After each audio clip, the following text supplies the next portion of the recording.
अभिराम वाणी पर आपका हार्दिक स्वागत है।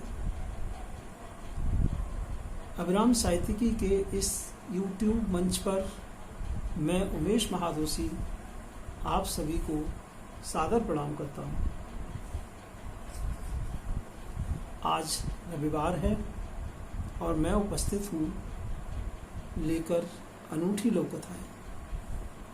ये लोककथाएं अभिराम साहित्यिकी के जनवरी-मार्च 2018 से अक्टूबर-दिसंबर 2020 तक के अंकों से ली गई हैं।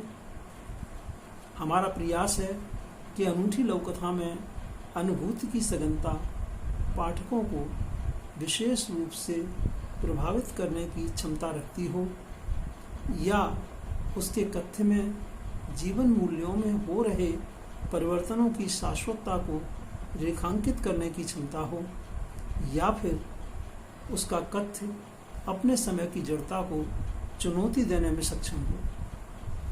लघु कथाओं के चयन में संपादक के साथ पाठक की समझ और पसंद का परीक्षण भी किया गया है।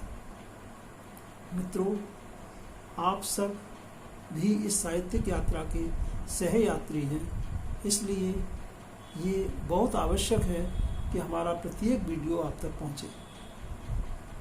लिहाजा मेरा निवेदन है कि यदि आपने अब तक इस चैनल को सब्सक्राइब नहीं किया है तो कृपया आज अवश्य कर लें।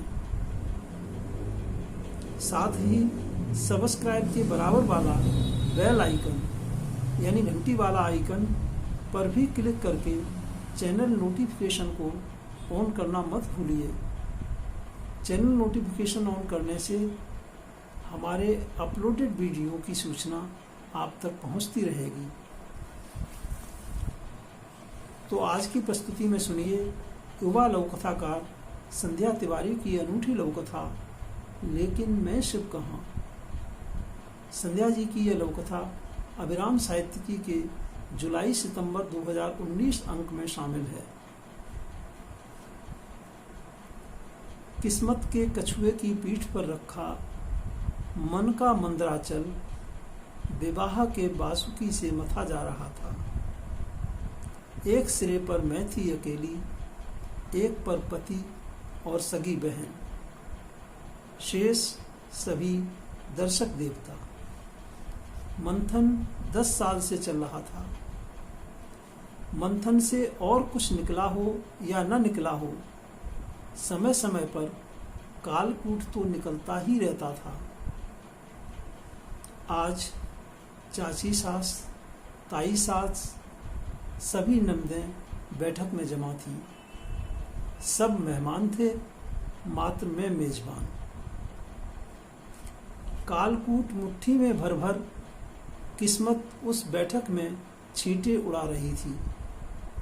इसी बीच चाय पीती मेरी सास मेरी बहन का नाम लेकर चाची सास से बोली, सुधा ने कही, अम्मा अगर हम तुम्हारी दूसरी बहू बन के आए जाएं तो तुम्हें कोई एतराज तो नहीं?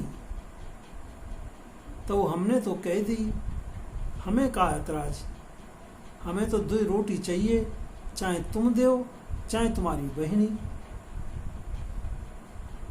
समवेत सकारात्मक हंसी कालकूट की तेजाबी गंध सी मेरे नथनों, नेत्रों, कानों और रोम छिंद्रों में आ घुसी थी।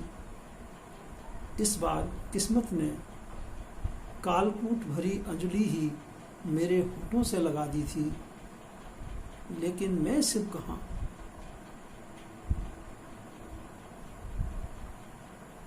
मित्रों, ये थी संध्या तिवारी जी की लोककथा लेकिन मैं शिव कहाँ। आपको कैसी लगी बताइएगा अवश्य।